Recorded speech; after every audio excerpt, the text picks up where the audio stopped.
everybody, I have started and failed at so many weight loss programs, I have lost count. Today I'm going to open up about my mistakes that I have made over the years so you can avoid those mistakes and have success with your weight loss. I can't tell you how much money I have wasted on fad diets that even cut out entire food groups, teas, pills, detox teas, anything you could think of.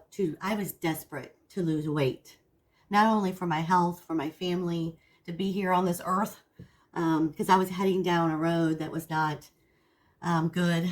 I was heading down a road at 242 pounds where I was desperate to try anything. If you are that person, continue this video.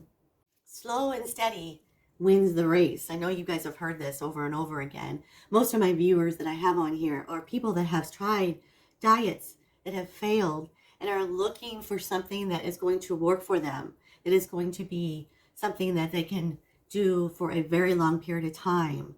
And I had to take the word diet out of it. If you've watched my videos before, you know that I do not like that word diet because it makes me fail every single time. My second mistake was to feel like I had to be so perfect about it. One moment, I'm that type of person where I have to go all in or I don't go in at all. I would start the diet, and as soon as the first slip up, I would be eating a piece of cake the very next moment. And because I would just feel like a failure because I went off the rails of it. So I had to, I was so focused on being so perfect about it. It's not about perfection at all. I would say, I messed up. What's the point of going on? What's the point of continuing with this? It's done. It's over with, And I'm not the type of person that would give up so easily, but it's not about perfection. It's about progress. One bad meal doesn't have to ruin the whole day. It doesn't have to remove your progress of where you've been and what you've done. It doesn't ruin the whole journey. Here's another one. A mistake that I made, not planning ahead. And I know that's so cliche to say that, but not planning ahead. I used to sit there and starve myself all day at work and then come home and make very bad decisions. And that just set me up for failure. I would end up eating what's the easiest to eat. I would open that refrigerator and not have a plan. Now I have a plan. Learning to food prep. My protein has been an absolute game changer for me. Just the protein. You don't have to go all out and do all the vegetables and things like that. Only if you want to. If that works for you, then you do that. But I'm talking about just the protein alone has helped me so much. The chicken, the beef, the roast, or whatever the protein is, fish. I eat a lot of fish. Preparing that and then just putting that with whatever you're preparing makes it so much easier. So now I focus on balanced meals. Nutrient-dense meals is what I focus on. What am I going to get out of this meal when I eat it? Am I going to be left feeling hungry an hour later? Or am I going to feel satisfied after I eat it and feel good after I eat it? That's my whole goal. My thing is that when I would go to like Taco Bell or something like that, I would feel such a guilt afterwards because I knew what that was doing to my body. I knew all the things that it was doing. Another big mistake was not focusing on strength and movement. We all know from my previous video that I got a blood clot in my leg, and that was from not moving. I was stationary at my job. I'm no longer at that job, but my job, my career per se, is stationary, and a lot of jobs are like that. So you have to get up and move every once in a while. Every hour is what I recommend. I'm no doctor, but I recommend getting up and walking and moving around every hour you're sitting there.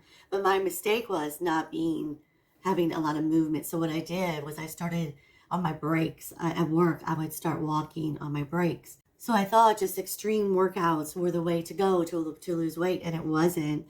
I found out very fast that extreme workout, extreme aerobics, and things like that were not the way to go.